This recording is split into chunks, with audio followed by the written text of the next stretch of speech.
హృదయములను అంతరిజ్యములను పరిశీలించు నీతిగల దేవా, దుష్టుల చెడుతనము మార్పుము, నీతిగల వారిని స్థిరపరచుము, యథార్థ హృదయాలను రక్షించు దేవుడే నాకేడమును మోయువాడే ఉన్నాడు. దేవుడి ఇచ్చిన వాక్యంగా దేవుడు ముందు కొనసాగుదాం అని ప్రార్థిస్తుండగా మన మధ్యలో మాజీ సంఘ రత్నమయ్య గారు ప్రార్థన నడిపిస్తారు. దీవించాలి ఆశించలేదు అనుభవం దీవించాలి ఆశించలేదు. ఎంతమంది రాలేదు వెనుకొంటున్న ప్రభావ అభివృద్ధి రప్పించండి, సహాయం దయచేయాలి. దీవించాలి ఆశించండి. మా తమ్ముడికి వెళ్ళిపోతున్నా మంచిగా నోటిగా బోరగా మాట్లాడండి. అయ్యగారు మంచి మాటలు చెప్తారు, సహాయం దయచేసినప్పుడుగా ప్రజలందరూ ఈ చెవులని అసలు విడిచిపెట్టకుండా ఈ వాక్యం సారంగా దీవిస్తారు, సహాయం దయచేసినప్పుడు ప్రజలను దీవించండి. ఆశించి నిర్మాల్సిన ప్రజలను దీవించండి. ఎంతమంది బాధపడుతున్నారు, ఎంతమంది వెనకబడుతున్నారు రక్షించండి. త్వరగా మనసు మార్చండి, వచ్చే మనసు దయచేయండి ప్రభావ. ప్రజలను దీవించండి. వేస్తున్నాం అడుగుతున్నామా తండ్రి. ధ్యానించుకుందాం. మన మధ్యలో ఉన్న పాస్తమగా నేపిత జ్యోతి గారు 10 నిమిషాలు దేవుని వాక్యం అందిస్తారు. ప్రతి ఒక్కరు విని విశ్వసిస్తూ దేవుడిచ్చే గొప్ప దీవెన పొందాలని ప్రభునందరూ చేస్తున్న సమయాన్ని మనం పాస్తమ గారు అప్పగిస్తూ ఉన్నాం. రాత్రికాలపు ఆరాధన కార్యక్రమంకు ఏర్పాటు చేయబడినటువంటి లేఖన భాగాన్ని మనం చదువుకున్నాం.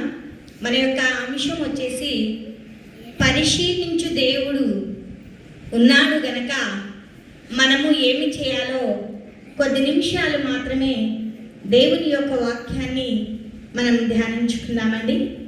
మన అంశం ఏమిటంటే పరిశీలించు దేవుడు ఉన్నాడు గనక నీవేమి చేయాలి అనే అంశం మీద కొద్ది నిమిషాలు దేవుని యొక్క వాక్యాన్ని మనం ధ్యానించుకున్నామండి. అందుకోసమే చదువుకున్న లేఖనములలో మనము జ్ఞాపకం చేసుకున్నట్లయితే కీర్తనల గ్రంథము 7వ సంకీర్తన 9వ వచనాన్ని మాత్రం మరొకసారి చదువుకుందాం. హృదయములను అంతరింద్రియములను పరిశీలించు నీతిగల దేవా. చలమా ఈ చదువుకున్న లేఖనములలో మనము జ్ఞాపకం చేసుకున్నట్లయితే నీతిగల దేవుడు మనలను ఏమి పరిశీలిస్తున్నాడంట? మన హృదయములను మన అంతరింద్రియములను పరిశీలన చేస్తూ ఉన్నాడంట. నిజంగా నీ హృదయములో ఏమి ఉన్నదో, నీ అంతరింద్రియములలో ఏమి ఎలా ఉన్నాయో ఆయన ప్రతిదీ కూడా పరిశీలన చేస్తూ ఉన్నాడు, పరీక్షించే దేవుడుగా ఉన్నాడండి. అయితే మనం ఏమి చేయాలో కొద్ది నిమిషాలు దేవుని యొక్క వాక్యాన్ని ధ్యానించుకున్నాం. ప్రతిరోజు మనము చేయు ప్రతి పనిని, మాటను, ఆలోచనలను మరియు మన నడకను దేవుడు ఏం చేస్తున్నాడండి? పరిశీలన చేస్తూనే ఉన్నాడండి. ఏమేమి పరిశీలన చేస్తున్నాడు? మనము ప్రతిరోజు చేయు పనిని, మనం మాట్లాడే మాటను, మన ఆలోచనలను, మన నడకను ప్రతిరోజు కూడా దేవుడు ఏం చేస్తున్నాడంట? పరిశీలన చేస్తూనే ఉన్నాడంట, పరీక్షిస్తూనే ఉన్నాడంట. అందుకోసమే మనం ఎలా ఉండాలి అంటే ప్రభు రాకడ వరకు మన భక్తి జీవితాన్ని మనము కాపాడుకుంటూ ముందుకు కొనసాగే విశ్వాసులముగా, క్రైస్తవులముగా, దేవుని పిల్లలముగా ఉండాలి అని తెలియజేస్తూ ఉంటున్నాను. అయితే మన జీవితాల్లో జ్ఞాపకం చేసుకున్నట్లయితే క్రైస్తవులమే, దేవుని పిల్లలమే, మంచి ప్రార్థనా వీరులమే, అన్నీ తెలుసు. కానీ దేవుడు మనలను పరిశీలిస్తూ ఉన్నాడు, మనలను చూస్తూ ఉన్నాడు, మనలను పరిశోధిస్తూ ఉన్నాడని గమనించలేక ఎలా పడితే అలా మాట్లాడేవారిగా ఉంటున్నాం. అవునా కదండి? ఎలా పడితే అలా నడిచేవారిగా ఉంటున్నాం. ఏ త్రోవలో పడితే ఆ త్రోవలో నడుస్తూ ఉన్నాడు. అందుకోసమే మనము సరైనటువంటి మార్గములలో, సరైనటువంటి త్రోవలలో నడిచే బిడలముగా ఉండాలి అని ప్రభు నామ తెలియజేస్తుంటున్నాను. అందుకోసమే మనం జ్ఞాపకం చేసుకున్నట్లయితే మొదటి దినవృత్తాంతాల గ్రంథము 28వ అధ్యాయము 9వ వచనాన్ని ఒకసారి జ్ఞాపకం చేసుకుందామండి. దినవృత్తాంతాల మొదటి గ్రంథము 28వ అధ్యాయము 9వ వచనం ఒకసారి చదువుకుందాం. సొలొమోనా నా కుమారుడా, నీ తండ్రి యొక్క దేవుడైన యెహోవా అందరి హృదయములను పరిశోధించువాడును, ఆలోచనలన్నిటినీ సంకల్పములన్నిటినీ ఎరిగిన వాడై ఉన్నాడు. నీవు ఆయనను తెలుసుకొని హృదయపూర్వకముగాను మనఃపూర్వకముగాను ఆయనను సేవించుము. ఆయనను వెతికిన ఎడల ఆయన నీకు ప్రత్యక్షమగును. నీవు ఆయనను విసర్జించిన ఎడల ఆయన నిన్ను నిత్యము త్రోసివేయును. చెప్పండి, పరిశీలించు దేవుడు, పరిశోధించు దేవుడు మనకున్నాడు కనుక మనం ఏమి చేయాలంటే హృదయపూర్వకముగా దేవుణ్ణి సేవించాలండి. హృదయపూర్వకముగా మనఃపూర్వకముగా దేవుణ్ణి సేవించాలి. అందుకోసమే ఈ లేఖనములలో మనం జ్ఞాపకం చేసుకున్నట్లయితే సొలొమోనా నా కుమారుడా, నీ తండ్రి యొక్క దేవుడైన యెహోవా అందరి హృదయములను ఏం చేస్తున్నాడండి? మనందరి హృదయాలను కూడా పరిశోధన చేస్తూ ఉన్నాడు. మన ఆలోచనలన్నిటినీ, మన సంకల్పములన్నిటినీ ఆయన ఎరిగిన వాడండి.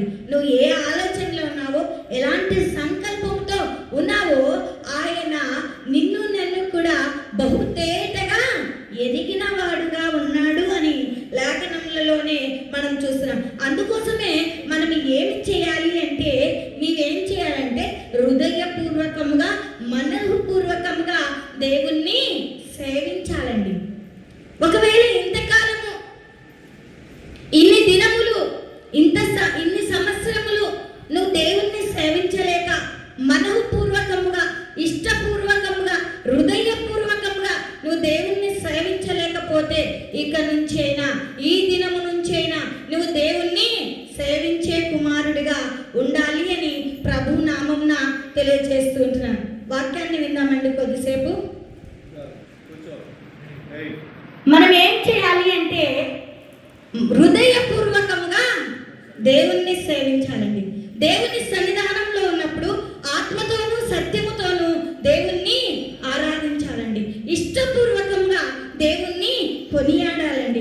ఇష్టపూర్వకంగా, హృదయపూర్వకంగా, మనఃపూర్వకంగా ఆయన్ను నువ్వు ఆరాధించినప్పుడు, ఆయన్ను నువ్వు సేవించినప్పుడు ఆయన నీకు, నాకు, మనందరికీ కూడా ప్రత్యక్షం అవుతాడు అని లేఖనములలోనే మనం చూస్తున్నాం. నువ్వు హృదయపూర్వకంగా సేవించలేదు అనుకో, ఇష్టపూర్వకంగా నువ్వు సేవించలేదు అనుకో, మనఃపూర్వకంగా నువ్వు దేవుణ్ణి సేవించలేదు అనుకో, ఆయన మనకు ప్రత్యక్షం కాడండి. నువ్వు దేవుని సన్నిధానంలో ఉండి కూడా ఆయన మాటలను త్రోసివేశావు అనుకో, ఆయన మాటలను పెడిచెవిన పెట్టావు అనుకో, ఆయన నిన్ను నన్ను కూడా త్రోసివేసే దేవుడు. నిత్యము ఆయన నిన్ను త్రోసివేయును అని లేఖనములలోనే మనం చూస్తూ ఉంటున్నాం. అందుకోసమే మనం అక్కడ జ్ఞాపకం చేసుకున్నట్లయితే అక్కడ నీవు ఆయన్ను తెలుసుకొని హృదయపూర్వకంగాను మనఃపూర్వకంగాను ఆయన్ను సేవించుము. ఆయనను వెతికిన ఎడల ఆయన నీకు ప్రత్యక్షమైనను. నీవు ఆయన్ను విసర్జించిన ఎడల ఆయన నిన్ను నిత్యము త్రోసివేస్తాడంట. నువ్వు ఆయన సన్నిధానంలో ఉండి ఆయనను వెతికావు అనుకో, ఆయన ఏమవుతాడండి? ప్రత్యక్షం అవుతాడు. నీవు ఆయన విసర్జించావు అనుకో, ఆయన మాటలను పెడిచెవిన పెట్టావు అనుకో, ఆయన నిన్ను నన్ను ఏం చేస్తున్నాడంట? నిత్యము త్రోసివేస్తూ ఉన్నాడండి. కనుక మనము ఆయన పిల్లలము గనక ఆయనను హృదయపూర్వకంగా సేవించే వారంగా ఉండాలి అని ప్రభు నామంన తెలియజేస్తున్నా. మనల్ని పరిశోధించు దేవుడు, మనలను పరీక్షించే దేవుడు, మనలను ఎరిగిన దేవుడు మనకు ఉన్నాడు గనక మనం ఏం చేయాలంటే హృదయపూర్వకముగా, మనఃపూర్వకముగా ఆయనను సేవించాలి. ఆయనను వెతికిన ఎడల ఆయన నీకు ప్రత్యక్షమవుతాడు. ఆయనను విసర్జించిన ఎడల ఆయన నిన్ను నిత్యము త్రోసివేసే దేవుడుగా ఉన్నాడు అని లేఖనములలోనే మనం చూస్తూ ఉంటున్నాం. నిజంగా ఎన్నడూ కూడా మనం ఆయన మాటలను విసర్జించకూడదు, ఎన్నడూ కూడా ఆయన త్రోసివేయకూడదు, ఎన్నడూ కూడా ఆయన మాటలను పెడిచెవినా పెట్టకూడదు. ఆయన మాటలు విని ఆయన వెతికిన ఎడల ఆయన నీకు ప్రత్యక్షమవుతాడు అని లేఖనములలోనే మనం చూసినాం. అందుకోసమే మనం జ్ఞాపకం చేసుకున్నట్లయితే రెండవదిగా మనం ఏం చేయాలంటే ఇర్మియా గ్రంథము 17వ అధ్యాయము 10వ వచనాన్ని ఒకసారి జ్ఞాపకం చేసుకున్నామండి. ఇర్మియా గ్రంథము ఒకని ప్రవర్తనను బట్టి వాని క్రియల ఫలము చొప్పున ప్రతీకారము చేయుటకు యెహోవా అను నేను హృదయమును పరిశోధించువాడును, అంతరింద్రియములను పరీక్షించువాడును, న్యాయ విరోధముగా ఆస్తి చాలండి, మనకి 10వ వచనం వరకు మాత్రమే చాలు. ఈ చదువుకున్న లేఖనములలో మనం జ్ఞాపకం చేసుకున్నట్లయితే పరిశీలించు దేవుడు ఉన్నాడు గనక మనం ఏమి చేయాలి అంటే రెండోదిగా ఏం చేయాలంట? ఏం చేయాలండి? మన ప్రవర్తనను, మన క్రియలను జాగ్రత్తగా చూచుకోవాలంట. మన ప్రవర్తనను, మన క్రియలు జాగ్రత్తగా ఉండాలంట. ప్రవర్తన సరి లేకుందనుకో, నువ్వెన్ని చెప్పినా ఏం చెప్తారండి? చూస్తున్నాంలే అంటారు, అంటారా కదా? నీ ప్రవర్తననే సరిలేదు కానీ నువ్వు చెప్పొచ్చినావా? కనుక మన ప్రవర్తనను మనము బహు జాగ్రత్తగా చూస్తాం. అందుకోసమే అక్కడ ఒకరి ప్రవర్తనను బట్టి వాని క్రియల ఫలము చొప్పున ప్రతీకారము చేయుటకు యెహోవా అను నేను హృదయమును పరిశోధించువాడును, అంతరింద్రియములను పరీక్షించు వాడును అంటూ ఉన్నాడు. మన క్రియలను, మన యొక్క ప్రవర్తనను మనము జాగ్రత్తగా చూచుకోవాలంట. దేవుని సన్నిధానంలో ఉన్నాం, మన ప్రవర్తనను మనం సరిగ్గా చూసుకోలేని వారిగా ఉంటుంది. దేవుని సన్నిధానంలో ఉన్నాం, మన క్రియను కూడా మనము బహు జాగ్రత్తగా జీవించాలండి. అందుకోసమే మనము ఆత్మీయ అలంకారాలు ధరించుకోవాలండి. ఏంటి ఆత్మీయ అలంకారాలు అంటే, నీలో ఆత్మీయ అలంకారం ఉన్నప్పుడు నీ ప్రవర్తన బహు జాగ్రత్తగా ఉంటుంది. ఏంటి ఆత్మీయ అలంకరణ అంటే, మనలో ప్రార్థన అనే అలంకరణను మనం ధరించుకోవాలి. చాలామంది ఏం ధరించుకుంటూ ఉంటారంటే ఆభరణాలు ధరించుకుంటుంటారండి. ఇది బాహ్య అలంకరణ. ఈ ఆభరణాల వలన నీకు ఏమీ పేరు ఘనతను కలగవు, కానీ ప్రార్థన అనే ఆయుధము, ప్రార్థన అనే ఆభరణాన్ని, ప్రార్థన అనే అలంకారాన్ని మనము ధరించుకున్నప్పుడు మన ప్రవర్తన మనము బహు జాగ్రత్తగా చూచుకుంటామండి. ప్రార్థన జీవితము లేకపోతే తెగిన గాలి పటము ఎక్కడ పడుతుందో కూడా తెలియదండి. అది ముళ్ళ పొదల్లో పడవచ్చు, మురికి కాలువల్లో పడవచ్చు, ఎక్కడైనా కూడా పడవచ్చండి. అందుకోసమే మన ప్రవర్తనను మనము బహు జాగ్రత్తగా చూసుకోవాలి. ఆ ప్రవర్తన నీకు ఉండాలి అంటే నీలో ఏమి అలంకరణ ఉండాలి అంటే ప్రార్థన అనే అలంకరణ నీకు ఉండాలండి. దేవుని సన్నిధానంలో ఉండవు, దేవునితో సహవాసం చేస్తున్నావు, కానీ ప్రార్థన అనే అలంకరణ, ఆత్మీయ అలంకరణను ధరించుకోలేనటువంటి స్థితిలో మనం ఉంటున్నామండి. ఎల్లవేళలా ఎప్పుడు ముమ్మారు ప్రార్థనా జీవితము కలిగి జీవించే వారముగా ఉండాలి. ప్రార్థన అలంకారం ఉన్నప్పుడు నీ ముఖము అంతా కూడా తేజోమయముగా కనబడుతుంది. ప్రార్థన అనే అలంకరణ, ప్రార్థన అనే జీవితము లేకపోతే నీ ప్రవర్తన సరిగ్గా ఉండదు, నీ ముఖము సరిగ్గా ఉండదు, నీ అలంకరణ కూడా సరిగ్గా ఉండదు. అందుకోసమే మన ప్రవర్తనను, మన క్రియలను సరిచేసేది ఏది అండి? ప్రార్థనేనండి. ప్రతి దినము కూడా మనము ప్రార్థనలో ఎదిగే వారంగా ఉండాలి.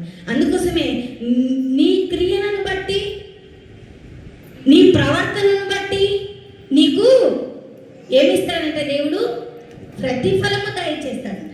ప్రతీకారము చేయును అని లేఖనములలోనే మనం చూస్తూ ఉంటున్నాము. ఒకవేళ ఇంతవరకు నీ ప్రవర్తన సరిగ్గా లేదేమో, నీ క్రియ సరిగ్గా లేదేమో, ఒకవేళ ఈ దినాన నిన్ను నీవు ఆత్మ పరిశీలన చేసుకొని ముందుకు కొనసాగే బిడలముగా ఉండాలి అని ప్రభు నామమున తెలియజేస్తూ ఉంటున్నాను. అందుకోసమే మనం జ్ఞాపకం చేసుకున్నట్లయితే మనము ఏమి చేయాలి అంటే, మొట్టమొదటిగా మనల్ని పరిశీలించు దేవుడు, పరిశోధించు దేవుడు, మనల్ని ఎదిగిన దేవుడు ఉన్నాడు కనుక మనం ఏం చేయాలంట? హృదయపూర్వకంగా దేవుణ్ణి సేవించాలండి. రెండవదిగా ఏం చేయాలి? మన ప్రవర్తనను, మన క్రియలను జాగ్రత్తగా చూచుకోవాలి, జాగ్రత్త కలిగి ఉండాలి. ఈ మన ప్రవర్తన, మన క్రియలు జాగ్రత్తగా ఉండాలి అంటే ఆత్మీయ అలంకరణ ఏంటండి? ప్రార్థన అనే అలంకరణను నువ్వు ధరించుకోవాలండి. అప్పుడే నీ ప్రవర్తన సరిగ్గా ఉంటుంది, నీ క్రియలు, నీ ఆలోచనలు, నీ తలంపులన్నీ కూడా సరిగ్గా ఉంటాయి అనేది జ్ఞాపకం చేసుకునేవారిగా ఉండాలి. అందుకోసమే మనం జ్ఞాపకం చేసుకున్నట్లయితే మొదటి సమూయేలు గ్రంథము 2వ అధ్యాయము 3వ వచనాన్ని ఒకసారి జ్ఞాపకం చేసుకుందాం. చలో. యెహోవా అనంత జ్ఞానియగు దేవుడు, ఆయనే క్రియలను పరీక్షించువాడు. ఇకను అంత గర్వముగా మాట్లాడకుడి, గర్వపు మాటలు మీ నోట రానియకుడి. చాలమ్మా.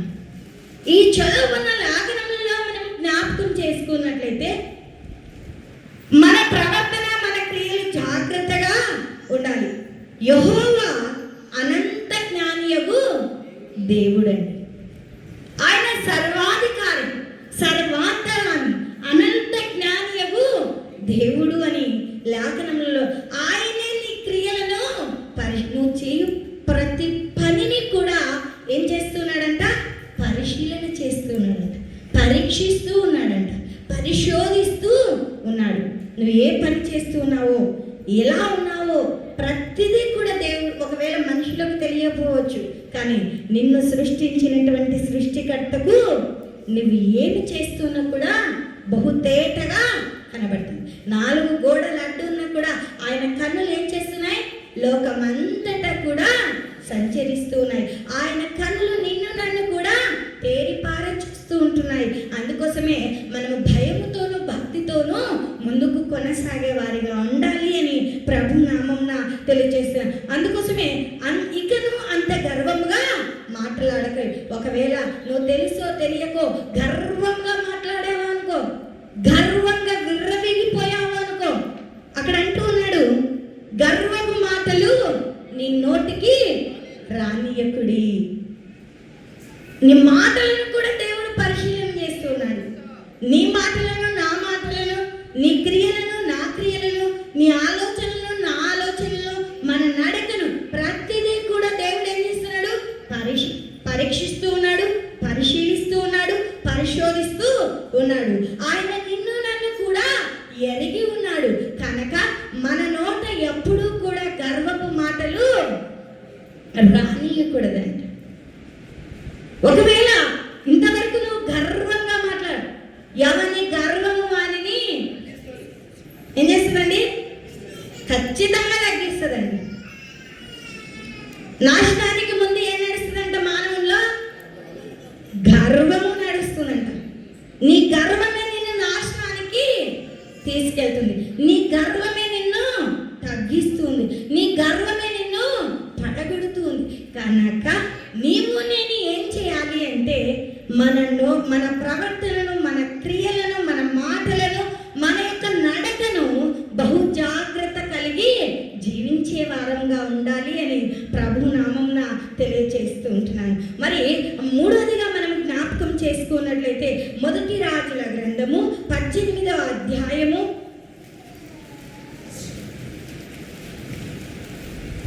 21వ వచనాన్ని జ్ఞాపకం చేసుకున్నామండి.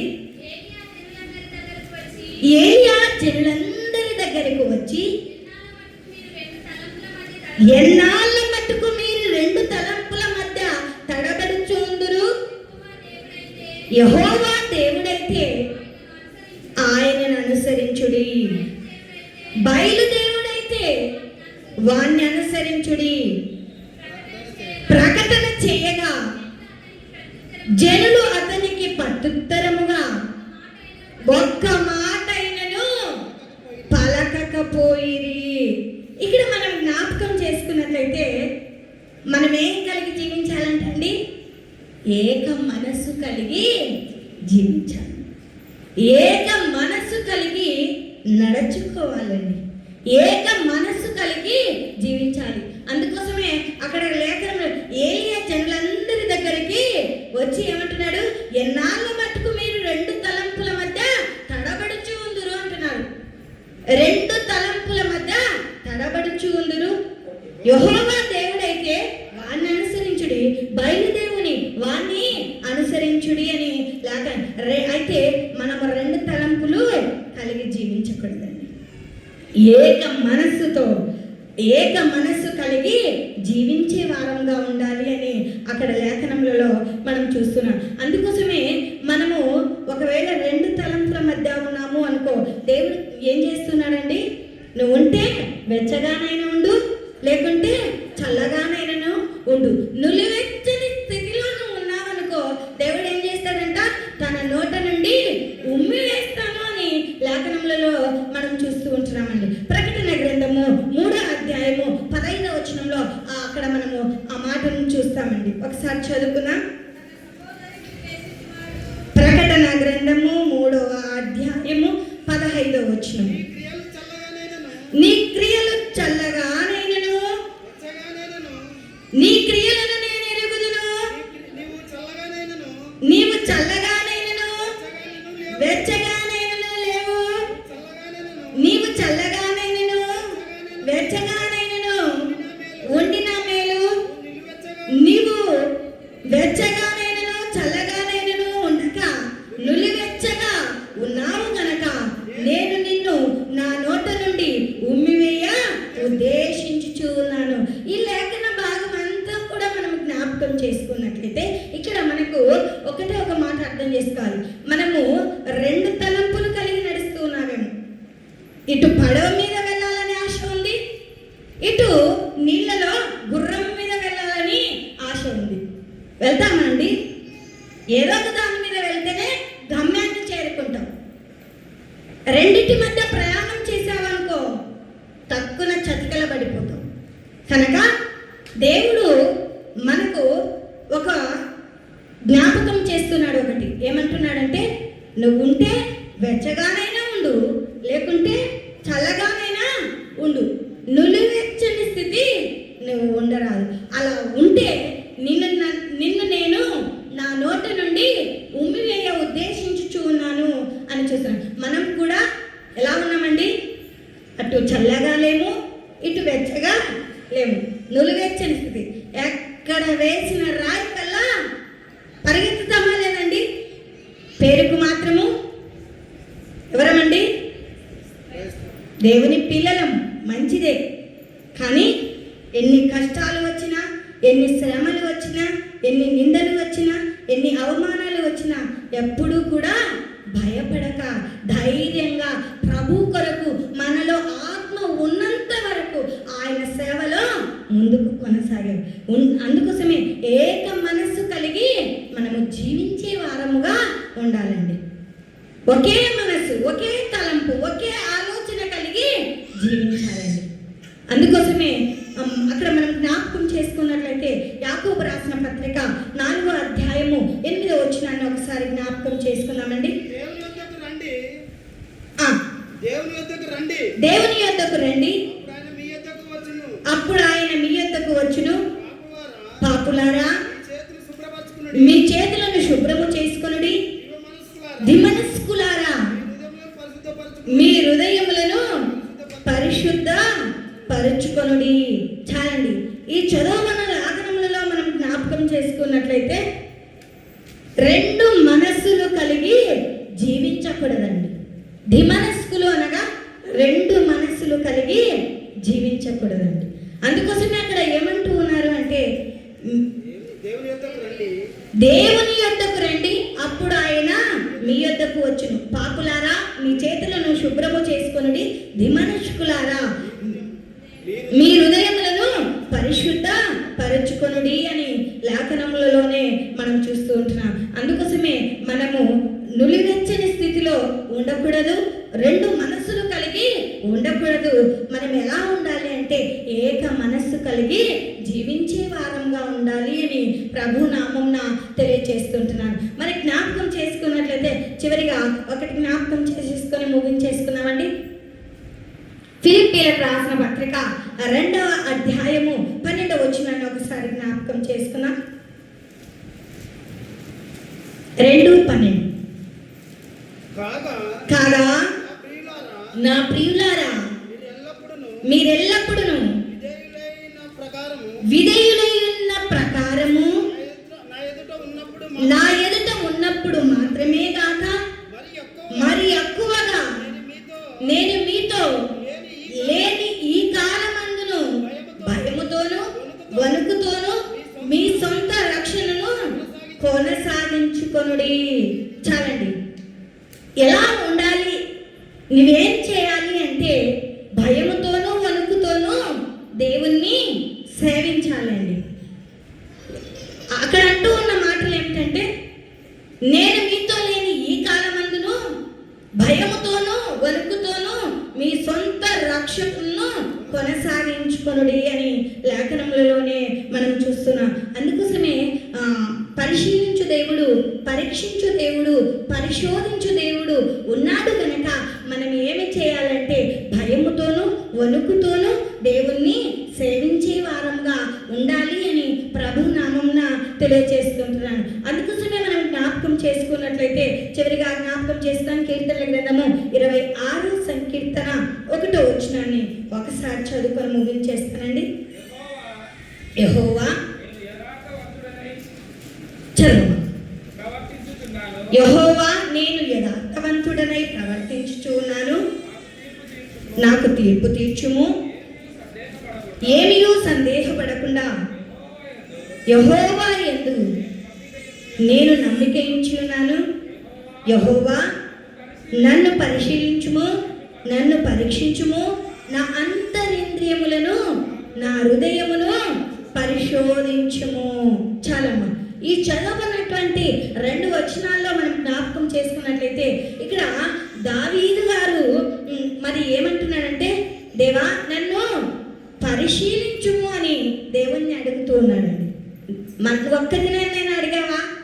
దేవా నన్ను పరిశీలించుము, పరీక్షించుము, పరిశోధించుము, నా అంతరింద్రియములను నా హృదయములను పరిశోధించుము అని దేవుణ్ణి అడుగుతూ ఉన్నాడండి. మరి నీవు నేను కూడా దావీదు వలె, ప్రభువా నీవు నన్ను పరిశీలించుమయ్యా, పరీక్షించుమయ్యా, పరిశోధించుమయ్యా అని దేవుణ్ణి అడిగేవారిగా ఉండాలి అని ప్రభు నామంన తెలియజేశాను. దేవుడి చిన్ని వాక్యాన్ని మనందరి వినికిడిలో దీవించి ఆశీర్వదించునుగాక.